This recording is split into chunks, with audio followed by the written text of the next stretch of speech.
in Gold Glove winning seasons. So you look at Andruw Jones, he's looking up at 4, again, calling Bonds one for the purposes of this conversation, 4 inner circle first ballot type of Hall of Famers, almost 35 home runs per season in those 10 years when he won a Gold Glove. And as I mentioned, they came in consecutive seasons.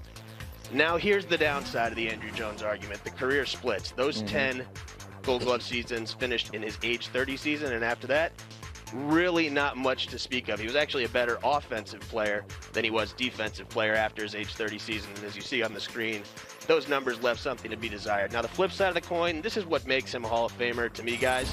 And I'm not saying you put guys in just to meet some kind of quota, but look at center fielders that came up in the 80s and 90s. We've only got Griffey in so far, and Kirby Puckett. He doesn't make this list because his career was cut short. But if you look at the 21 center fielders in the Hall of Fame, only 2 of them played their careers when television wasn't in black and white.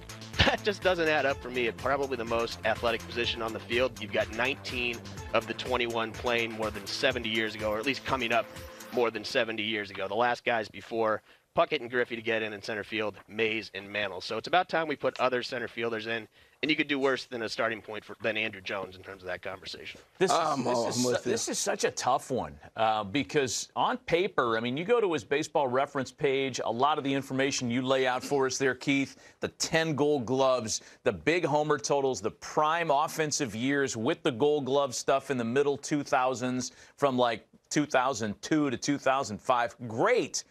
But the last bit of Andruw Jones that we saw, starting with his year in Los Angeles in 2008, he was kind of a transient player, played for 4 teams in 5 years, was not that impactful, and you're left with that as your last kind of eyeball test memory of him. This is a really, really tough case. See, to me, I think it's the perfect case.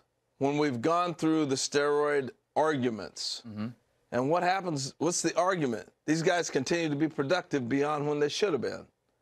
Andruw Jones, we've studied it over the last several years that when you're peaking at 30, 31, that's what all these front offices have done, right? Now we're penalizing him for not having peak years past when he was supposed to be peaking. And what are you supposed to do when you're past your prime?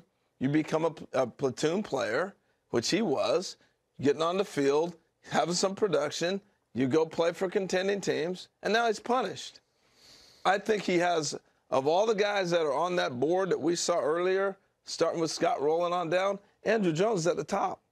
He doesn't have the steroid question at all from any, I have not heard that, and some of the guys do, some don't. And he had premium prime numbers. So to me, he's a Hall of Famer, above them all right now. Keith, you didn't really give us whether you're advocating for him. Would you vote for Andruw Jones? Well, it's a unique case for the reasons you laid out, Matty, but I think I'm with Harold.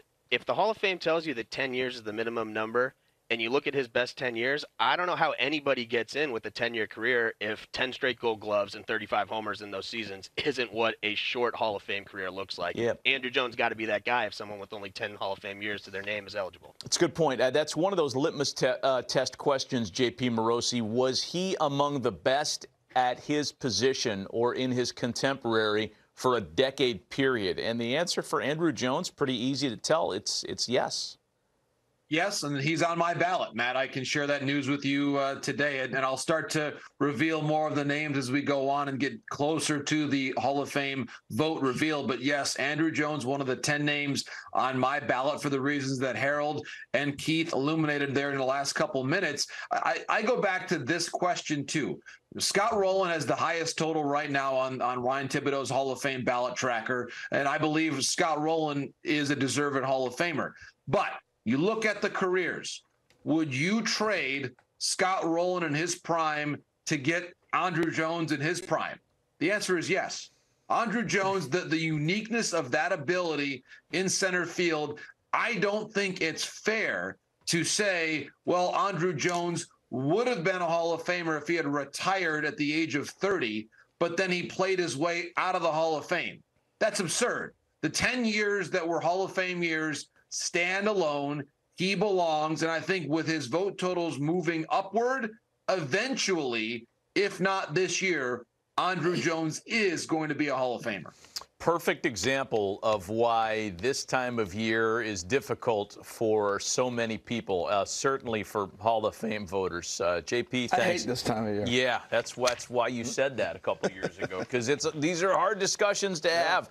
He's a fascinating case. We're going to move on after a quick break.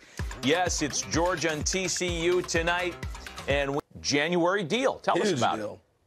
Huge deal. Gregory Soto is now a Philly, and their bullpen certainly gets deeper by the week, apparently, as we see the deal there. Soto and Clemens to the Phillies, Vierling, Maton, and Sands to the Tigers. This is certainly following up on the Joe Jimenez deal to the Braves, from Detroit to the Braves. So the Tigers and Scott Harris, their new president of baseball operations, clearly using and leveraging their bullpen depth to rebuild some position player depth. We could see Vierling be a very consistent starter, at least against left-handed pitching, but Soto is certainly the big name in this deal. And he is someone that, when you consider the way that the Phillies bullpen could get built out, Kimbrel, Alvarado from the left side, Dominguez is still there.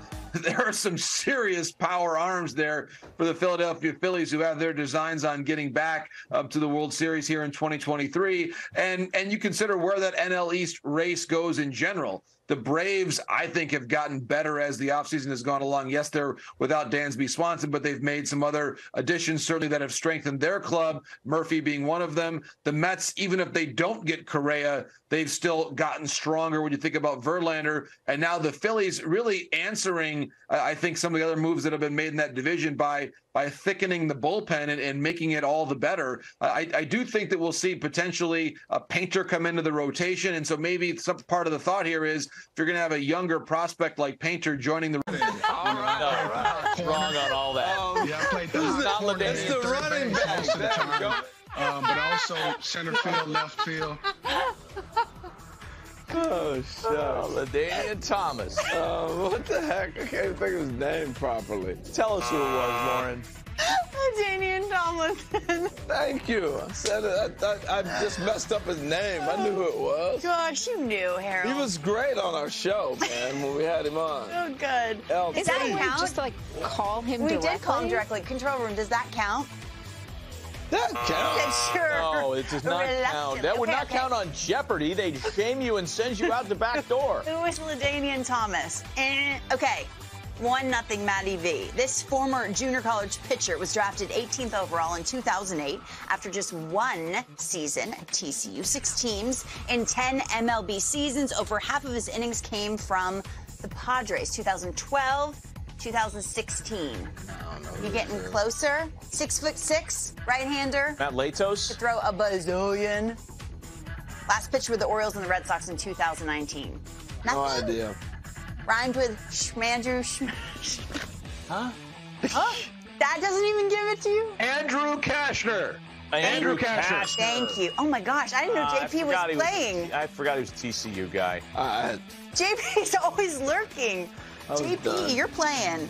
This former infielder, 8th overall pick in 2008, after playing for the last Georgia team to reach the College World Series. Officially retired. Are you guys even listening? He's not. I guarantee you.